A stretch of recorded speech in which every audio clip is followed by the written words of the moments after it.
4 years ago, I ran for governor on a bold plan to change state government and unlock Illinois' potential.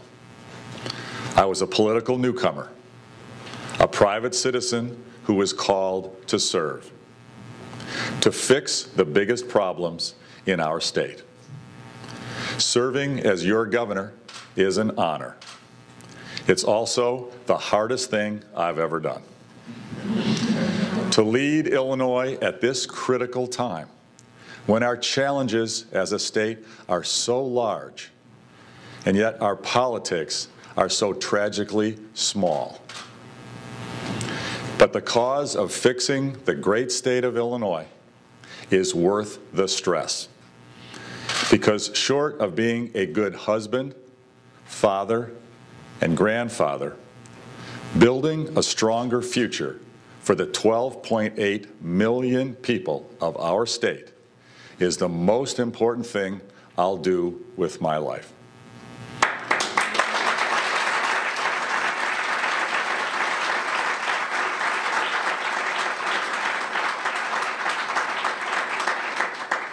To get Illinois back on track, we have to be honest about the changes we need to make.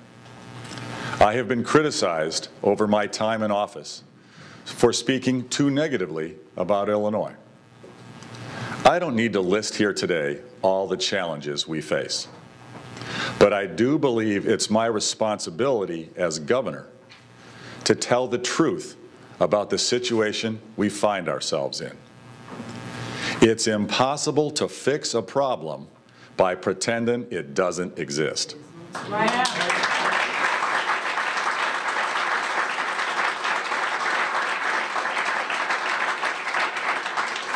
The people of Illinois know our system is broken. It was true 4 years ago, and unfortunately, it's still true today. I passionately believe that we can reform state government under the principle of public service, making government work for the people rather than for the insiders.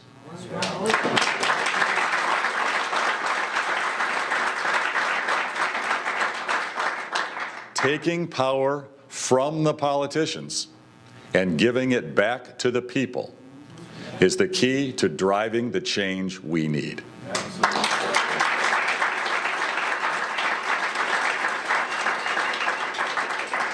When I arrived in Springfield, I leaned on my decades of experience in the private sector. I was successful in business because I brought out-of-the-box thinking to existing problems. I rose to the top of my field because I challenged the status quo and thought of new ways to do old things. I brought that mindset to Springfield. I sought to turn Illinois around by changing everything at once. I believed a dramatic, aggressive approach could shock state government into shape and bring back Illinois. While it was true and remains true that Illinois needs massive reform to get back on track, I underestimated how difficult change can be in government. You all know this truth. Spending more money we don't have and taking more money from taxpayers in hopes it will cover the bill will lead us to disaster. But you should know this as well. I have learned from my years on the job. I have learned that the two most important things for success in public service are courage and understanding. Courage to do what's right, regardless of the political consequences, and understanding that there are different points of view, different priorities and approaches, even when we share the same goal of wanting to improve Illinois. And by embracing courage and understanding, we can chart a new path for our state. That's what I pledge to do over the next 4 years.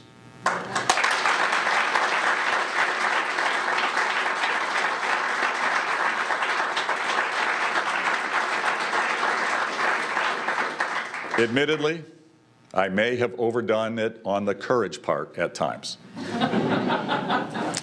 I've done things that cost me politically because I was more focused on doing what was right. I know the budget impasse was painful. It kept me up at night, worrying about the disruption that many families experienced. All of us elected officials let you down in that struggle. But the budget impasse was a fight for reform. The people of Illinois have suffered for decades under a political system that cares less about the people it represents than about keeping special interests happy to win the next election. A system that does what's politically easy instead of what's right. It takes courage to stand up to the special interests and the status quo. But I've learned that it's equally important to build mutual understanding, to find common ground with those elected officials who want to change things for the better. It's no secret that real divides exist between our political parties. That's why I've learned to listen. It takes wisdom to listen to those who disagree with you. Wisdom that can be gained only through years of tough political fights. I have learned that building consensus around ideas, hammering out policy details, clearly communicating to the people of Illinois why they matter. These things take time in government, sometimes more time than we'd like. And I've learned that there are countless areas where we can work together with Democrats, Republicans, and independents. When we put aside our partisan differences and focus on the good of the people, we can get great things done. That's how we've made progress for the people of Illinois. And we have made important progress in many areas, including education reform, achieving record levels of K-12 and early childhood investment, greater equity in school funding, and more school choice.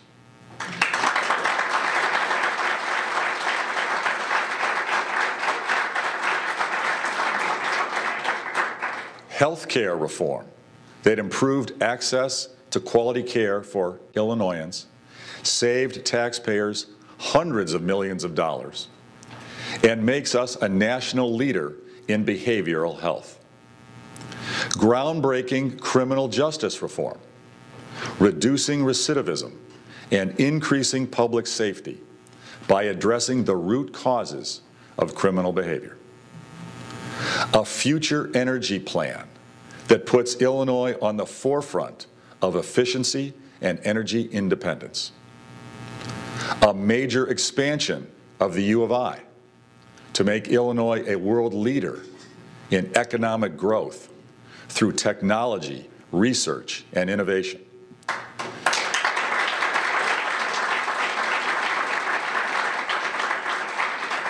And by cutting through red tape and supporting entrepreneurs, we've created over 210,000 net new jobs since I took office.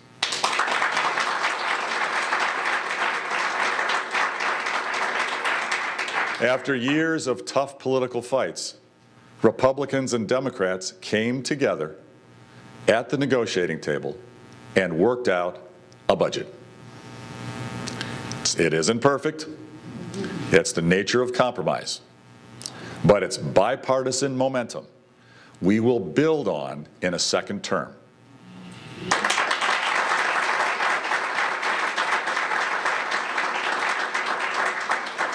These are our successes, bipartisan and with meaningful, measurable, lasting impact for the people of Illinois. Achieving these things required courage, and they required understanding. I stand before you today, a man of no less courage, but perhaps, I believe, greater understanding.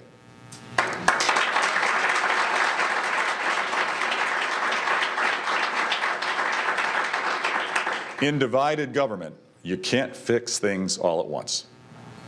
You have to be willing to accept incremental improvements.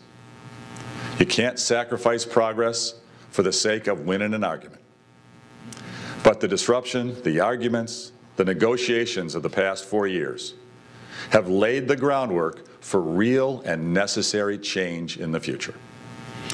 We can continue to move, albeit more slowly than I'd proposed, towards the change that Illinois needs. We can build on the bipartisan successes to move our state forward. I'm a better governor now than when I took office because I've learned. And that experience makes me uniquely qualified to lead Illinois.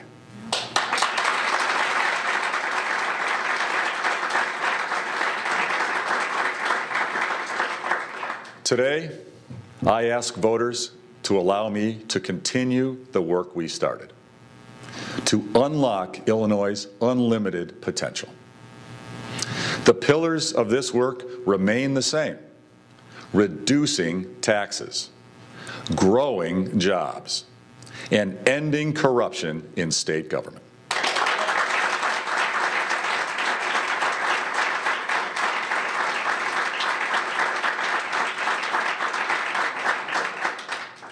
My goals for a second term are the complete opposite of my opponents. Pritzker's plans for more reckless spending and another round of devastating income tax hikes would spell disaster for our state. We cannot tax our way to a better future.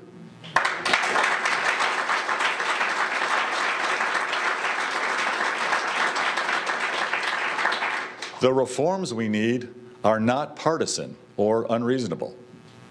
Our neighboring states have flattened and reduced taxes for their residents. Bluer states than Illinois have put in place the same common sense reforms that I've proposed. Rhode Island Democrats achieved bipartisan pension reform. Massachusetts Democrats reformed their workers' compensation and their government health care systems. California Democrats passed term limits and have tackled gerrymandering. We've proposed these things before, but Speaker Madigan has pulled the rug out from under reform. Even when his fellow Democrats desired the same changes, he has stood in the way. But Speaker Madigan and his political machine are weaker now than at any time in recent memory.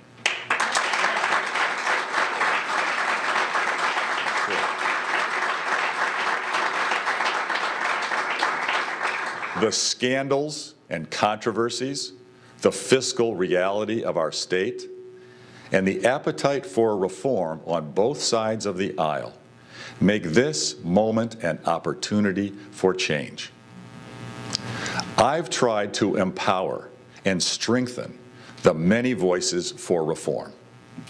And with a few more reformers in the General Assembly, we will break through. Yeah.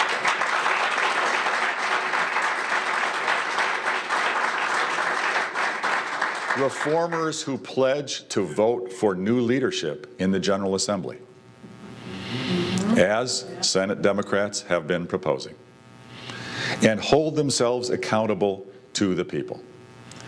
Together, through courage and understanding, we can fix our biggest problems.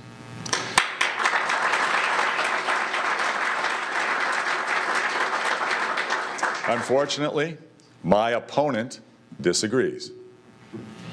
I'm committed to freezing property taxes and removing mandates from Springfield to restore decision-making to the local level to reduce property taxes over time.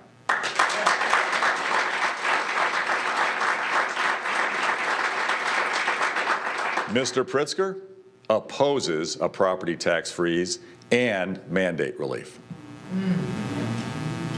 I'm committed to lowering income taxes over time as I outlined in my budget proposal this year, by enacting genuine pension reform that puts us on a sustainable path. We can come to a compromise on the consideration model that allows hardworking state employees to choose a compensation structure that works best for them. It's something policy-minded Republicans and Democrats agree on. We can do it. Mr. Pritzker believes it's a non-starter. And he's proposed nearly $11 billion in new spending, with another big tax hike to pay for it all. I'm committed to creating more good-paying jobs through smart regulatory reforms, like fixing the broken workers' compensation system, which is twice as expensive in Illinois as in neighboring states, and by reducing the massive regulatory burden on our job creators. Pritzker doesn't think excessive regulations are an issue. I'm committed to putting term limits on all state elected officials.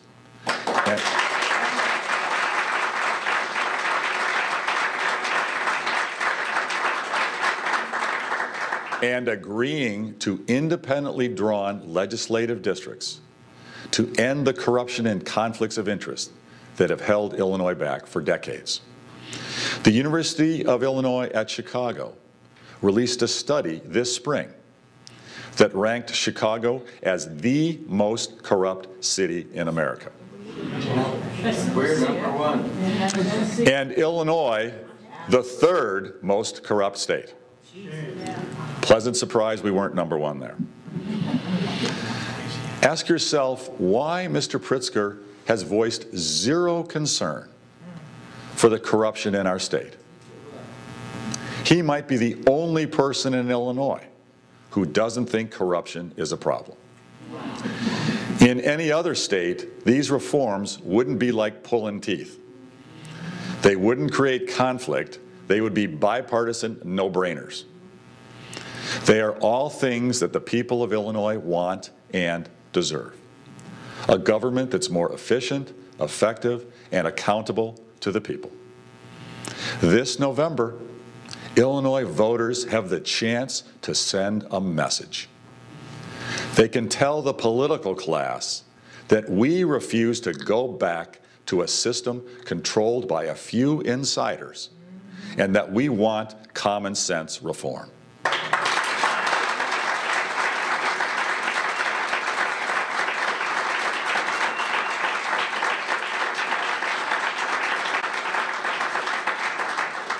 I've grown in office. I've changed. We've made progress. I know we can work together to get even more done. The people of Illinois have a clear choice in November. Will we continue the hard work of reform aimed at making this state a place where our children and grandchildren can thrive? Or will we return to the status quo? A government controlled by insiders, hell-bent on hiking taxes, with little regard for the consequences felt by ordinary citizens. I'm here to tell you the truth. Pritzker does not have what it takes. Exchanging campaign cash for political favors, using his inherited wealth to get what he wants out of state government, are not prerequisites for being governor. They are disqualifications.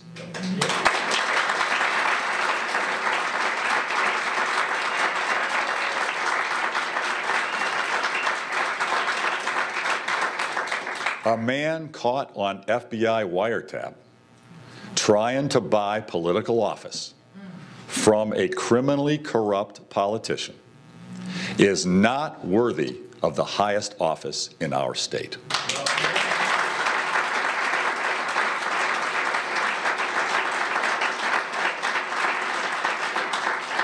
A man who inherits billions of dollars but hides it in offshore bank accounts in the Bahamas to avoid paying taxes will not work to give you the tax relief you deserve.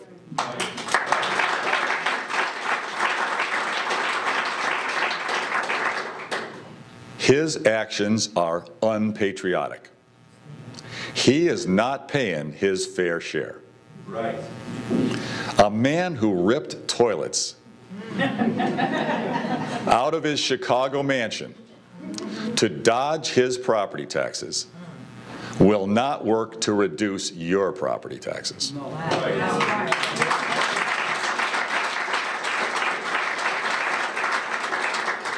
His deceitful action just puts more burden on other property taxpayers. That's it. What sort of person would do that? His behavior shows him to be a person utterly lacking in the integrity and character we need in public office.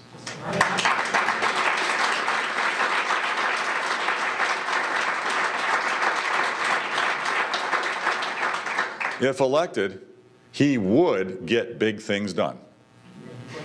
Big spending, big tax hikes, and big support for self-dealing. That's it. Absolutely. Imagine what another tax hike would do to your family budget. Imagine what a new tax on every mile you drive would do.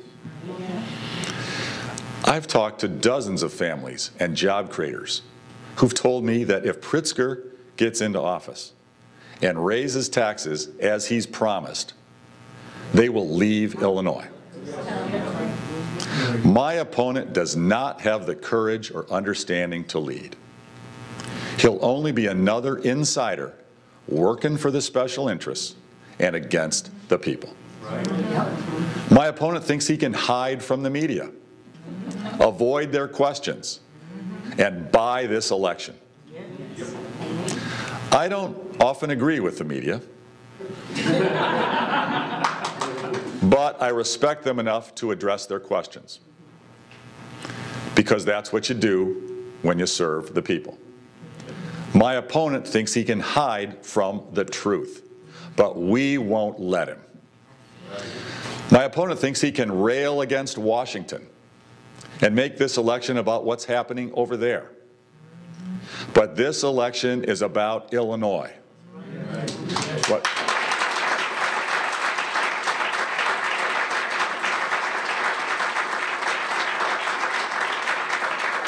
What's happening here and the future of our state. I'm not perfect, but I have grown. And I'm still committed to doing what's right for Illinois. Serious challenges require serious leaders, willing to listen and willing to do what it takes. State government of the insiders, by the insiders, for the insiders, is destined to fail the people. But I believe in the potential of Illinois. I believe in the people of Illinois, who make us the greatest state in the greatest nation on earth.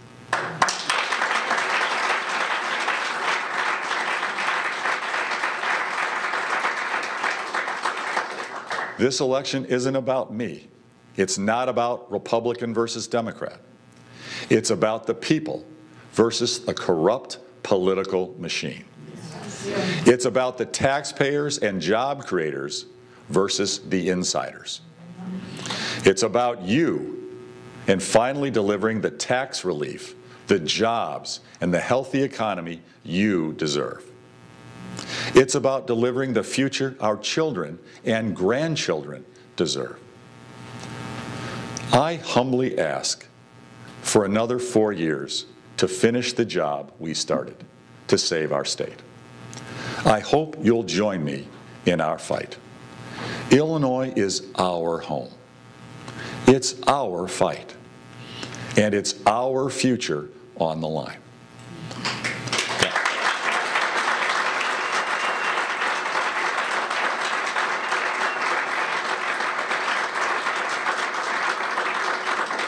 God bless you. God bless the great state of Illinois. And God bless the United States of America. Thank you.